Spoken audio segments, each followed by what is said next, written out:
We don't have really writings from the 1st century and basically mid of the 2nd century Islamic calendar. And during that period, we do know that there were many reciters and many scholars reading and reciting the Quran in so many different ways. Okay? Not even according to 7 systems or 10 systems. They were reciting the Quran and according to one compilation to 50 different systems and readings. Okay? And this was of course too much. So you are establishing, this is the new religion, you are establishing a new government, you need a constitution. And you can't just like have 50 different versions of one divine text. You need to limit these variants.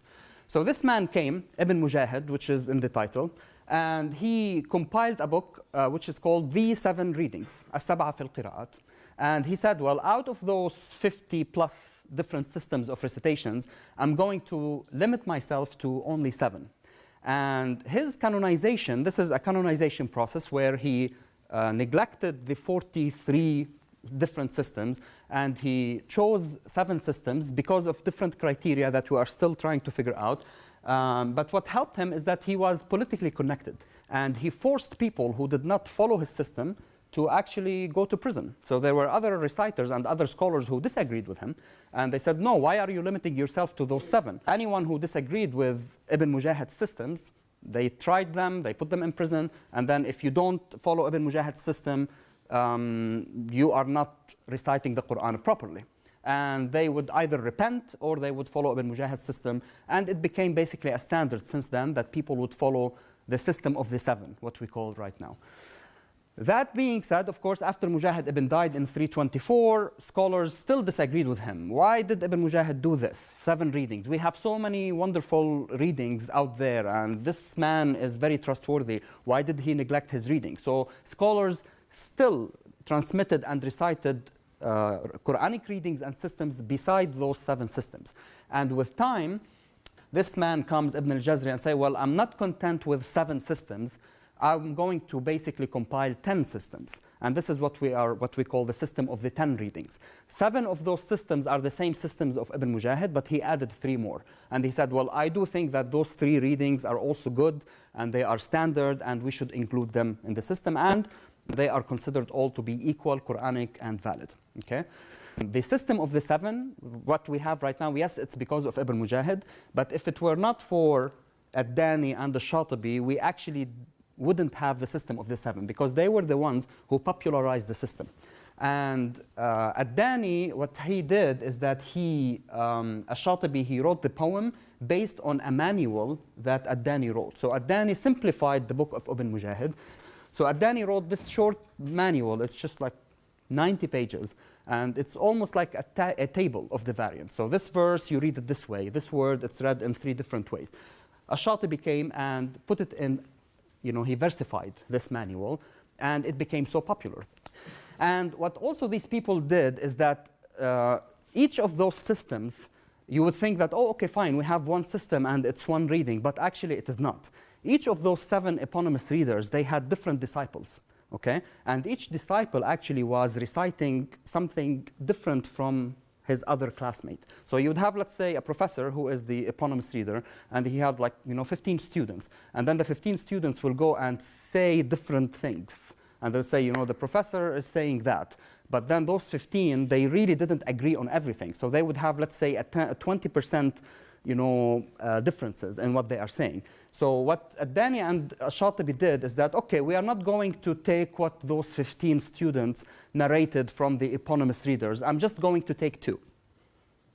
Okay? So 2 out of 15 or 20. And this is what we call the canonical rawis, the transmitters, developed during that period. Again, and it survived until today. So if today you want to recite the Quran or memorize it or have a certificate in it, this is what we call Hafs an Asim. So Hafs is a transmitter, and Asim is the eponymous reader. So if you want to do the Quran, you don't do Asim. There's no such thing as Asim. There's Hafs an Asim. So Hafs on the authority of Asim. The other reading is Shu'ba, for example, Abu Bakr Shu'ba. You say, okay, I want to memorize the Quran or transmit it or recite it based on the transmission of Shu'ba or Abu Bakr from Hafs, etc. This is one of the pages in the beginning of the Quran that's been printed. So you have the Quran al-Kareem, the Quran, برواية حفص عن عاصم, from Asim, the Hafs reading. Yeah? وبالهامش رواية شعبة. On the margin is a reading of Shu'bah, the other student of Asim. So it's documented. Yeah, so it's documented. So you have printed Qur'ans now, Hafs and Shu'bah on the sides. We have the Medina tradition, for example, Warsh, okay? Say Warsh an Nafi'. Nafi' is the eponymous, the boss, right? And Warsh is the disciple. So there's no such thing as the reading of Nafi'. There's a transmitter on behalf of his master. But we do have different transmitters, but those traditions died out, and only those two transmitters survived. And this is because of, you know, these two men right here. So if you go to a specialized institute with that print codices for you, you tell them, give me a codex based on the reading of, let's say, Warsh, and give me a codex based on the reading of the Basra. And then you will have on the first page or the second page written, this is the Al-Mushaf al-Sharif, okay, the noble, you know, Quran, based on the reading of Hafs or based on the reading of Warsh. You would read that. You would have it basically written on the Mus'haf, okay? This is Hafs and Qalun on the sides. This is Hafs and Duri on the sides. This is Hafs and Khalaf, the 10th, on the sides. This is Hafs and Abu Ja'far on the sides. So you have all these Qur'ans been printed nowadays. But if you just go to a bookshop and you get a Quran, you will most probably get just that edition which we are all familiar with. The readings, the revised version, and the other readings maybe on the side. version. So this is one Quran. All the other readings, this is Mushaf al-Sahaba في القراءات العشر المتواتر من طريق الشاطبية الضرة. So 10 readings on the side of the Quran. So a basic reading, one base reading is whatever they can choose. So they can choose Hafs and all the others. For example, the word Maliki and Maliki said, Maliki Asim, Kisai, Yaqub, Khalaf, from him. This is how we read. So it tells you who read what exactly from the 10.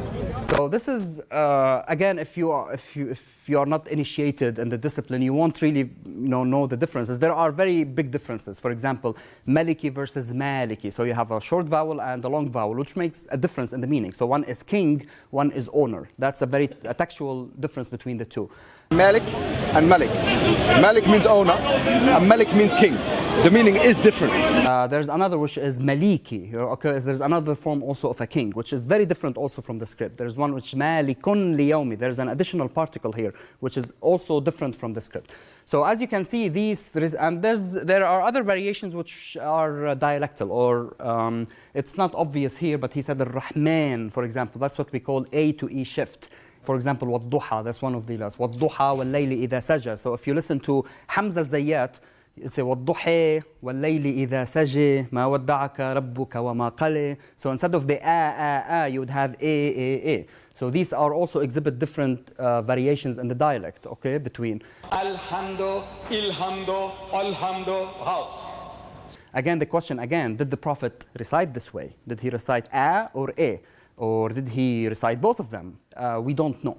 Even the information we have from the classical sources, actually, they don't tell us how the Prophet recited. We don't have any information whatsoever how the Prophet was reading. We only know that he was reciting what Gabriel was revealing to him, and then he would assign reciters to read in front of him, and he would approve or disapprove. Right? So there are other disciples who would read in front of him and say, okay, good, and that's it. Or no, that's bad, or repeat it, etc. But he wouldn't himself sit down and instruct people, and this is a lengthening of vowel, or this is a genitive, or this is a nominative. These things did not exist back then. Okay? And we know primarily of the variant readings in modern printed Qurans. But at some point, these were transmitted strictly orally, correct? So when were these readings, when did they begin to be documented? So this is a little bit problematic from the sense of documentation. We don't have enough documentation from the early period, and we don't know how much writing and orality were intertwined back then. And I'm talking here 8th century, okay? So according to the tradition, yes, the Quran was orally transmitted. It was memorized by people. However, there was a time when the Quran was codified during the time of Uthman, when orality lost to written transmission. And what I mean by that is that Muslim scholars all agreed that regardless of your memory, regardless of how you memorize the Quran, you cannot deviate from the Uthmanic Codex. So even though certain readers, they were sure of how they memorized the Quran through other channels, and they were saying that I have a good chain of transmission. I studied with X and Y and Z people. Muslim scholars post-Uthmanic period, they didn't care. As long as you are deviating from the text, we are not going to accept your reading, right? So in a sense, orality was attached to written transmission. So when someone tells you, well, the Quran was orally transmitted regardless of the rasm, regardless of the Uthmanic consonantal text, that's not accurate, because as long as you are deviating from the text, your reading will not be accepted. So there is a kind of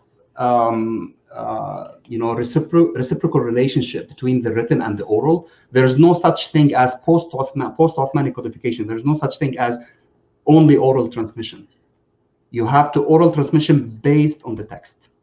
If you deviate from the text, no matter how good of a reader you are, no matter how fantastic your memory is, even if you deviate, by one letter from the consonantal text, one of the consonantal texts, the 5 or 6 they had back then, your transmission will not be accepted. And this is one with 14, 10 mutawatir, and 4 shadh, which we say the anomalous readings, which you don't consider part of the Quran, but they can be used for exegesis and explanation and tafsir and so on and so forth, because they are companions who read, but they did not reach to the level of mutawatir. The status of shawaz, there are different categories of shawaz, or irregular or anomalous readings, okay?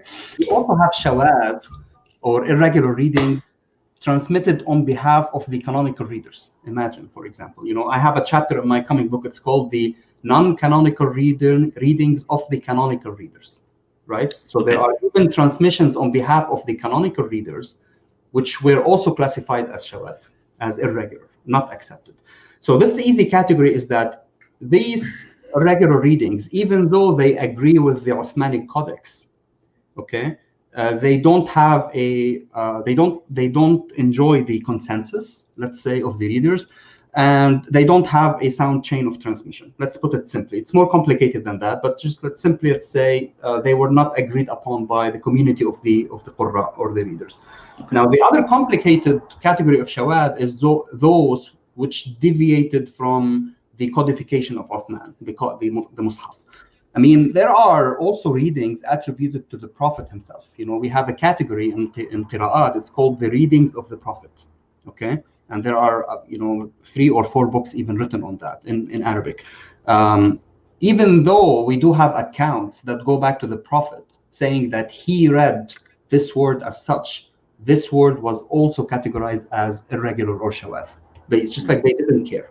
As long as the readings deviate from the Uthmanic Codex, we will consider them to be irregular or shawaz. Even though we know that the Prophet might have read as such, and we also know that the other companions might have read as such. However, the Codex of Uthman abrogated all other codices, abrogated all other readings, and we are going to stick with that.